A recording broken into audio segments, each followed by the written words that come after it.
తనంత తానుగా ఈశ్వరుడి ఉపాసన చేయడానికి పరమ పవిత్రమైనటువంటి కాలం ప్రభాత కాలం. సూర్యోదయ పూర్వం ఉండేటటువంటి కాలం ఏదుందో 1:48 ముందు ఉన్నటువంటి కాలాన్ని ప్రభాత కాలము అంటారు. అది బ్రహ్మీకాలము, బ్రాహ్మీ ముహూర్తము అంటారు. అది ఈశ్వరారాధనకు అత్యంత యోగ్యమైనటువంటి కాలం. ఆ కాలం ప్రతిరోజు ఉదయం వేళ వస్తుంది.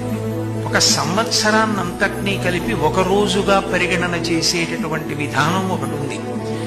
అలా ఒక సంవత్సరాన్నంతటినీ ఒక రోజుగా పరిశీలనం చేస్తే సంవత్సరానికి తెల్లవారుజాము కాలం ఏది అంటే ఆశ్వయుజమాస శుక్లపక్ష పాడ్యమిలగాయితో ప్రారంభమయ్యేటటువంటి కాలం.